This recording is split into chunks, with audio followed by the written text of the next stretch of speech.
A gente vai falar de gordura visceral, anunciou o assunto desde o início do programa, vai mandando perguntinho no @VocêBonitaTV. Convidamos mais uma vez ela, que é endocrinologista, a doutora Ana Priscila Soguia, bem-vinda. Obrigada, Carol. Prazer tê-la aqui mais uma vez. Obrigada pelo convite. Olha, o assunto é um assunto sério, um assunto Muito importante. E eu acho que vai ao encontro da pauta que a gente começou com o Dr. Roberto na segunda-feira, falando de colesterol, que foi um boom, foi super legal. Legal. E a gente vem aí nessa preocupação, não só do excesso de gordura corporal, mas da gordura visceral em si, que é o alerta. Exatamente, Carol, porque a gente tem vários tipos de localização dessas gorduras. Então, dependendo da localização, eu vou ter um malefício maior para o meu corpo, tá? Então, a gordura visceral e a gordura subcutânea são bem diferentes. Vamos passar o vídeo pra gente ver? Vou fazer o seguinte, vou lá e já volto então, enquanto eles vão colocando no ponto. Pra começar. Combinado. Aqui tem um monte de estratégia alimentar, porque a gente vai falar de prevenção e, claro, para quem já foi diagnosticado e orientado, olha, você está com esta gordurinha, o que você deve fazer? E a gente começa com uma ilustração, né, doutora? Vamos lá.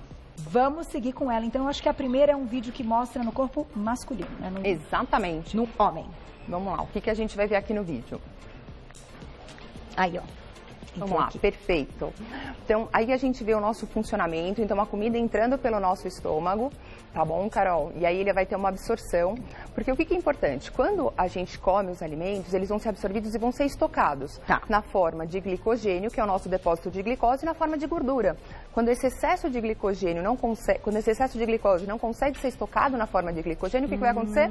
Gordura. E essa pessoa por si tem predisposição a acumular na região abdominal, tá bom? Tá. Aí a gente vê um outro vídeo e mostrando que esse excesso de gordura, onde que ele vai se acumular? Num dos locais, além de gordura abdominal, são nas placas, nos vasos sanguíneos que têm aumento de risco de formação de aterosclerose, de infarto e de AVC, que é o que a gente viu, que você comentou, que teve a falta do colesterol, tá bom? Sim, então é aí que as coisas se encontram. Isso, e esse aí é um outro vídeo, então mostrando a mesma coisa. Então essa absorção, né, dos nossos alimentos, e esses alimentos vão ser absorvidos, vão ser estocados na forma de gordura e na forma de glicogênio. Então a gente aí vê no corpo da mulher também a formação, esse aumento desses adipócitos, e também um aumento de gordura intramuscular. Então, aí são as fibras de músculo.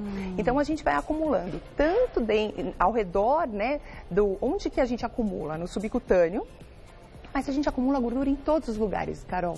Então, a gente vai acumular dentro da nossa barriga, que é a gordura abdominal, ao redor das fibras musculares, ao redor dos órgãos, que é que a gente vai mostrar uma fotinho daqui a pouco. Esse é o corpo da mulher.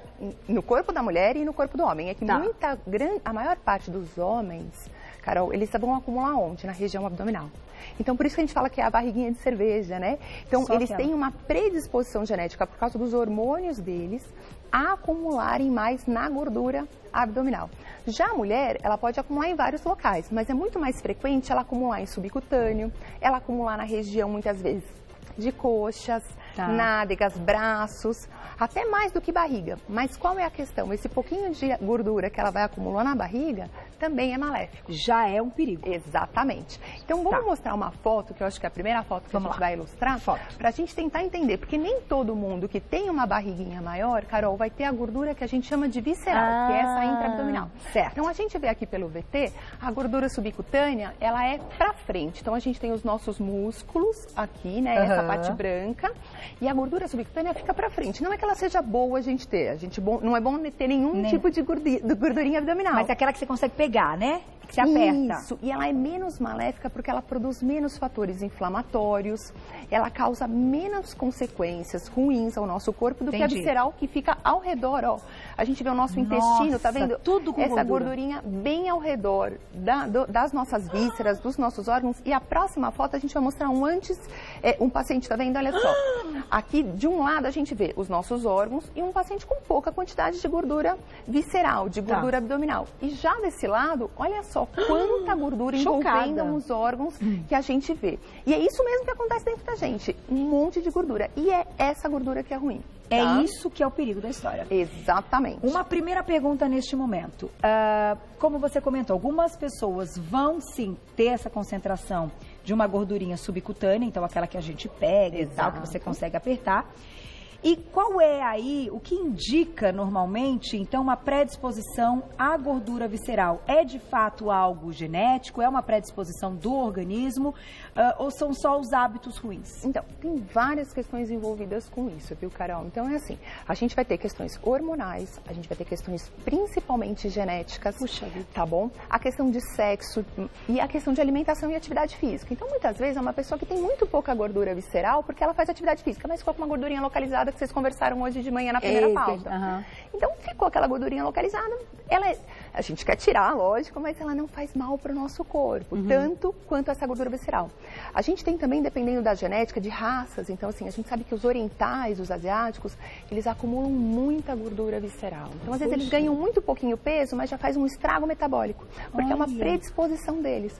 Então, dependendo das características e dos hormônios, que nem a gente falou, a mulher, ela acumula um pouco menos na região abdominal, embora tenha mulheres que acumulam muito. Então, também vai depender do sexo, dos hormônios e dessa genética. Tá, então a genética influencia nesse caso, sim. Bastante. Então, acaba sendo mais difícil para uma pessoa que tem já a genética ali contando do que para aquela que precisa fazer todo o tratamento e não tem a genética. Talvez ela sofra um pouco menos. Mas eu acho legal a gente comentar a respeito disso, porque não adianta também colocar a culpa na genética e não fazer nada. Sim. Aí fica pior ainda, né? Assim, estar acima do peso, Carol, não é bom em nenhum momento. Porque mesmo que não seja visceral, eu vou ter problema no joelho, eu posso ter pressão alta. Então, eu tenho que me cuidar de qualquer forma, mas a pessoa se conhecer, entender qual é, porque muitas vezes aí que está o perigo. Quando eu acho que eu estou bem. Às vezes eu não estou gordinha, eu tenho só um pouco de gordura visceral e eu não percebo isso. Eu estou com a minha roupa servindo, eu estou em forma, mas se eu for olhar de uma maneira mais detalhada e específica, ou através de alguns exames, mesmo eu estando no meu peso ideal, eu posso ter gordura visceral por uma questão de predisposição. Então, não é uma questão que eu esteja fazendo algo errado, é uma questão que eu tenho um risco. Eu tenho uma chance maior de ter isso. E às vezes a gente não percebe. Por quê? Porque a gente está bem.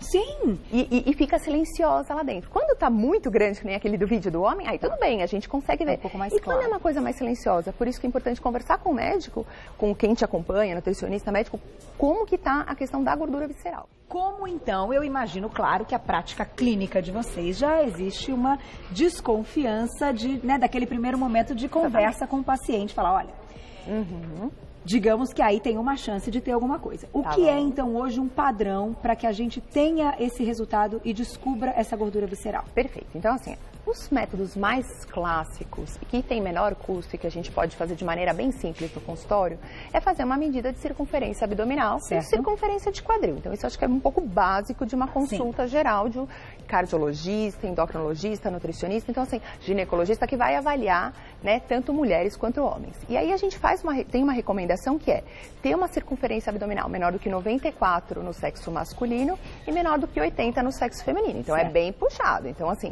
pra gente realmente garantir que não tenha nada. E mesmo assim, a gente, lógico que não vai garantir, porque é um exame clínico, a gente não consegue ter certeza, mas existe um baixo risco quando a gente tem essas medidas corretas, tá bom? E aí, fazendo essa relação, né, com a gordura no fígado, então, hoje, quais são os exames que a gente pode fazer sem ser a circunferência, que vão dar pra gente essa resposta sobre a gordura abdominal? Então, a gente pode olhar aqui nas fotinhos, né? Esse é um dos exames que a gente faz, e aí eu acho que é bem interessante, que é a tomografia.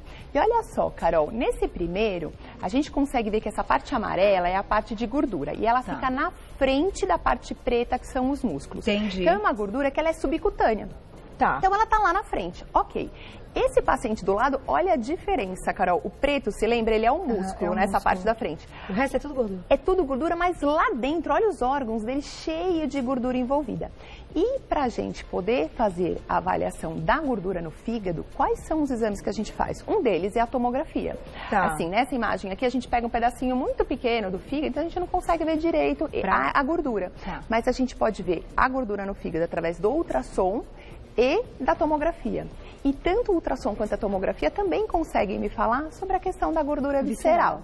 Tá bom? Então, digamos que são exames aí até... que vão ajudar o médico nos dois sentidos, tanto para ver a gordura no fígado, quanto para ver a gordura visceral, a gordura abdominal. Porém, estão relacionadas, então uma pessoa que tem gordura no fígado, ela tem mais chance de ter visceral e vice-versa? Com certeza, Carol. Então, falando da genética, né, a gente acabou de conversar. Então, geralmente, as pessoas que têm predisposição a pôr gordura visceral são as pessoas que têm predisposição a pôr a gordura no fígado. E a gente observa que é justamente essa gordura, tanto no fígado quanto visceral, que é ruim. Tá? Então, assim, e a pessoa tem a genética para pôr as duas. Tanto que muitas vezes quando a gente fala em gordura visceral, a gente já está falando sobre a gordura intrahepática e essa gordura também intraabdominal, porque elas funcionam da mesma maneira. E as pessoas que têm, são justamente as que têm a mesma predisposição para pôr nos dois lugares. Por isso que eu pensei e relacionei na minha cabeça, só que assim, quando a gente fala da visceral, ela tem sintomas, porque a do fígado pode movimentar e manifestar algumas coisas, né, no paciente. As duas, né, Carol? Então, assim, o que acontece? A gente acabou de falar que essa gordura, por que ela é ruim? Porque ela aumenta os fatores inflamatórios, porque ela produz, assim, excesso de alguns hormônios, por exemplo, como estrógeno, que na mulher é ruim, aumenta o risco de câncer de mama. Então, a gente tem vários hormônios e vários fatores que são produzidos que aumentam esse risco cardiovascular, tanto visceral quanto no fígado. E o que é importante? A do fígado, eu não sei, a gente até conversou uma vez uma pauta aqui, que essa gordura no fígado, a longo prazo, eu tenho aumento do risco de fazer uma inflamação tão grave, a ponto de fazer uma fibrose, ponto de fazer uma cirrose. Então, elas estão juntas, elas estão correlacionadas, elas aumentam o risco cardiovascular, mas a do fígado, ela é até pior porque ela pode lesar um órgão que é essencial para a nossa vida. Entendi. Tá bom? Tá aí, então tem que fazer os exames tudo direitinho. Exatamente. E daqui a pouquinho, perguntinhas do público. Aproveitem, hein? @VocêBonitaTV. Quem quiser contar uma historinha, não quiser ser identificado, não tem problema, a gente não identifica. Vamos então para uma parte prática da história, porque tem como diminuir essa gordurinha, doutora? Sim, com certeza. Então, assim, quando a gente fala de gordura visceral, a gente precisa perder peso, mas muitas vezes, nem sempre eu perdendo peso eu consigo eliminar toda a minha gordura. Então, tanto que a gente acabou de falar, que tem pessoas que são magras e ainda tem um pouquinho dessa gordura intraabdominal. Então, a gente tem alguns tipos de dieta específicas que conseguem ajudar mais a tirar essa gordura intraabdominal, assim como algumas substâncias, vitaminas que também têm esse efeito protetor em diminuir essa gordura e a gente vai conversar um pouquinho agora. Que legal, tá bom? Ótimo. Vamos começar. Então vamos lá, vamos começar falando um pouquinho sobre a perda de peso. Então a gente sempre recomenda que essa perda de peso, ela deve ser feita tentando tirar um pouco o carboidrato. Você lembra que a gente mostrou no vídeo que é aquele carboidrato excessivo que vai se transformar em gordura e que vai ser depositado? Então a gente pede para que seja uma dieta com menor quantidade de carboidrato, não precisa tirar totalmente, mas que sejam carboidratos com baixo índice glicêmico e que a gente consiga acrescentar mais proteína e mais fibras, porque aí a gente diminui essa velocidade de absorção do carboidrato. Então, o que a gente vê aqui? Então, uma perda de peso, lógico, direcionada, com acompanhamento, e fibras como chia, aveia, você trouxe o gergelim? O gergelim. Então, várias coisas que possam fazer a gente aumentar a quantidade de fibras na nossa alimentação e diminuir a velocidade de absorção da glicemia. Para que ela não seja estocada na forma de gordura. Então, tá bom? a gordura visceral, ou até essa do fígado que eu toquei no assunto, porque eu acho que as pessoas podem se identificar, elas vêm muito mais deste carboidrato que já tem ali o glicogênio, enfim, encheu no que podia aquela parte, e o que sobrou vira essa gordura mais até do que as fontes de gordura, do que alimentos que tem fontes de gordura? Vamos lá. Qualquer excesso de calorias, ele pode ser estocado na forma de gordura. Mas vamos olhar um pouquinho o padrão de alimentação da nossa população atual. Agora eu então, quando a gente olha hoje o padrão da nossa população, é lógico que entra gordura? Entra. Entra excesso de gordura? Muitas vezes entra. Mas a nossa população, principalmente a brasileira, come muito mais carboidrato do que gordura ou que proteína. Então, muitas vezes, esse excesso de calorias que está sendo estocado na forma de gordura está vindo de carboidrato. Mas, assim, qualquer coisa pode ser transformada em gordura se passar do nosso cutoff ali. Tá bom? Mas é interessante a gente olhar ali do que é hoje um padrão nosso, exatamente, social, Carol. que é o café da manhã com pãozinho, exato, a manteiga com o café com leite, com açúcar. Exatamente. Então, assim, a gente recomenda, e os estudos, e aí que é mais interessante ainda, porque aí, acho que é uma outra pauta, mas quando a gente faz uma dieta com menor quantidade de carboidrato, o que o nosso corpo entende? Eu preciso quebrar a gordura do meu próprio corpo para eu poder gerar energia. Então, como eu tirei um pouco de carboidrato e pus fibra, automaticamente o meu corpo vai liberar vários hormônios e vários fatores para quebrar a gordura. E o que eu quero quebrar? A gordura visceral. Que você já tem. Hoje já tem estudos padronizados mostrando que muitas vezes para um tratamento, Carol, de diabetes ou de gordura visceral, essas dietas com menor quantidade de carboidrato possam ser muito mais interessantes. E eficientes para o resultado. Para o resultado, exatamente, para a saúde. Minha diretora perguntou o que está fazendo café com leite aqui. Vamos falar. Então, vamos lá. Na verdade, isso aqui é um chá. É um chazinho, que ele tá escuro. Ele tá escuro, ele é mais bem escuro. Exatamente. Então, assim, além da questão de perda de peso, duas coisas são fundamentais em relação à gordura visceral. A gente não falou sobre os hormônios, então a gente estar mais tranquilo, relaxado ao longo do nosso dia e dormir bem é essencial. Essa noite de sono, com alterações, irregularidades, acordando, vai fazer com que a produção dos meus hormônios estejam diferentes, estejam prejudicadas, fazendo com que eu acumule mais gordura visceral. Então, isso já tem estudos mostrando. Pacientes que dormem menos do que 6 horas e dormem mal, acumulam muito mais gordura visceral do que quem dorme bem. Então, aqui a gente tem alguns alimentos para dar essa relaxada. Então, um chá, pode ser um chá de camomila, de erva cidreira, então vários, da preferência, né? Principalmente alimento quente, que dá uma indução de sono. O leite, que tem compostos que também melhoram o sono. E aqui a gente deixou maçã com mel, que também é assim, não quero tomar leite todo dia à noite. Qual seria outra coisa que eu poderia comer para ficar gostoso e ter efeito em deixar o meu sono mais profundo? O mel e a maçã. E ao longo do dia, qualquer coisa que também dê uma relaxada, pode ser um chazinho? Pode. Mas às vezes eu tô com fome, eu quero comer alguma coisa. Então a gente tem alguns alimentos que podem induzir a um relaxamento também por liberação de dopamina. Então seria a maçã, banana, cacau e aveia.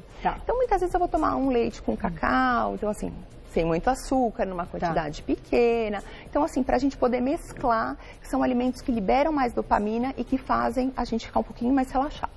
Tá bom? Vou colocar a perguntinha do público e daqui a pouco eu vou pra minha, então, pra gente juntar tudo. Na tela, quem escreveu pra gente, olha lá. Claudinha, um beijo, obrigada. O exame TGO, então, pode ser um indicador. Quais seriam esses exames, né? A gente tem até uma fotinho, Carol, dos exames laboratoriais, se a gente quiser quebrar rapidinho. Esse eu não vi, olha que legal. Será que entrou? Tá aí, Glaucia, dos exames? Sem problema, mas assim, a gente tem vários exames laboratoriais que vão falar o risco de a gente poder... Então, esse daqui é um exame de DEXA, que é um exame que, na verdade, ele avalia essa gordura abdominal.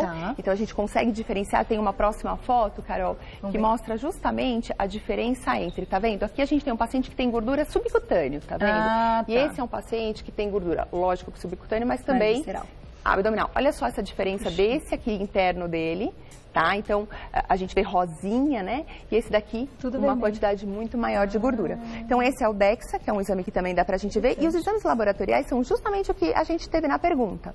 Então, quando eu tenho um paciente que tem um pouquinho de gordura, um TGO e TGP, que são enzimas hepáticas mais altas, ferritina mais alta, proteína C reativa, que também é um marcador inflamatório mais alto, e a gente tem uma circunferência abdominal maior, mais um ultrassom, vamos trabalhar, vamos ver a mesa, vamos ver o que a gente pode fazer para diminuir essa gordura visceral. Tá bom? Que são das enzimas, então, hepáticas. Que é o TGO e TGP, e a gente pode ver ferritina, proteína C reativa também, que também ficam aumentadas. E aí, para a gente finalizar a mesa, o que a gente vê aqui que também é muito bom, pensando em gordura visceral? A vitamina C e vitamina E. São enzimas, são vitaminas que têm um efeito antioxidante e que têm um efeito tanto protetor hepático quanto para diminuir gordura visceral. Então, a gente vê aqui alimentos ricos em vitamina E, como o salmão, as nozes, amêndoas, e ricos em vitamina C, como o melão, a laranja, o limão, abacaxi. Então, assim, a gente colocou algumas opções para a gente poder realmente mesclar. Então, eu gosto um pouco, um dia eu como tomo um suco de laranja, outro dia um morango com um melzinho. Então, a gente vai conseguindo fazer um prato um pouquinho mais diversificado. Até porque existem os horários de maior ansiedade, eu não vou nem dizer de fome, eu vou dizer de maior ansiedade do dia. Às vezes você não tá com a fome, até tá, mas é uma fominha. Só que ela tá transferida para um momento assim de um, né? Eu preciso comer alguma coisa agora. E cada um sabe esse seu horário. Todo mundo tem, né? Lá, 5 da tarde, 5:30, 6, eu acho que é meio unânime. Mas tem gente que tem tipo 11 da noite. Já jantou, já fez tudo. Comer uma coisa pesada, imagina. Fica passeando, eu acho que eu queria comer mais alguma coisa e não vai pra cama e coisa e tal, né? Então, eu acho que isso é algo interessante. Então, e esses alimentos, desculpa, Carol, que tem dopamina, para esses horários de mais ansiedade, então, ou seja, eu tô ansiosa, eu quero beliscar alguma coisa. Qualquer coisa que tenha mais dopamina, tipo cacau, aveia, maçã, eles vão dar uma cortada nesse momento. Dá uma seguradinha. Exatamente. Só que eu quero saber, doutor, onde entra a atividade física nessa história? Então, pra gente finalizar. Então, a gente falou vitamina C, vitamina E, perder peso, relaxar, dormir bem e massa muscular e atividade física. Então, assim, a gente tem vários estudos mostrando que aumentar a massa magra, esse músculo, ele libera irisina, ele libera vários fatores que diminuem a gordura visceral. Então, aqui tem alguns exemplos, né? Na verdade, o que aumenta a massa magra? Um pouco mais de proteína, né? Como leite, ovo, feijão. Então, uma alimentação mais saudável junto com a atividade física. Por si só, eu já gasto caloria no exercício, eu já vou diminuir, mas também vou liberar alguns fatores que diminuem gordura visceral. Puxa, que legal. E ao mesmo tempo eu lembrei de uma coisa também desse lance da atividade física, que ele pode aumentar os receptores de insulina, né? Sim, eles diminuem a resistência à insulina. Resistência à insulina, que também entra nesse quadro, que não é o da gordura visceral diretamente, mas também está ligado, a gordura né? visceral e hepática aumentam a resistência insulínica. E o que o exercício faz? Diminui essa resistência, diminui o risco de diabetes. E aí a gente junta tudo, vira síndrome metabólica? Exatamente. Que é o maior problema que tem a população brasileira, doutora? A maior causa, se a gente for olhar hoje, Carol, ele aumenta risco de infarto, de AVC, de tumor. Poxa, né? Quão malefício isso faz, né? Mas a gente está aqui para a gente tentar aprender um pouquinho do nosso corpo e tratar. Não, e para tratar e procurar o médico fazer tudo direitinho. Então, assim, identificou, diagnosticou? Gente, isso aqui ainda é a parte mais barata do supermercado. Graças a Deus. Vai pra feira. Ai, pra feira, fazer compra tudo na feira e deixa o resto bem pouco, né? Eu tenho feito esse exercício. É tão legal de olhar quantas coisas são alimentos e quantas são produtos alimentícios que fazem parte. Não dá pra viver sem nada também. Não tô falando de viver na bolha, tô fora até da bolha. Mas, não é?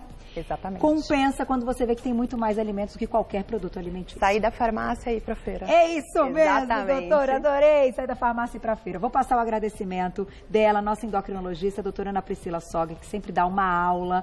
Eu acho que isso aqui é pra vida, hein, gente? E pra quem não tem, você já entendeu qual é a prevenção, né? Fazer o que é tratamento para alguns vai ser prevenção para você. Quem quiser saber mais, eu vou passar aqui o Instagram da clínica, até para você seguir, é o @Actalive. Então, o Acta é AKTALIV, @Actalive, tudo junto, que é um centro terapêutico para seguir o trabalho da doutora. Obrigada mais uma vez. Obrigada a você, Carol. Sempre uma aula, adorei.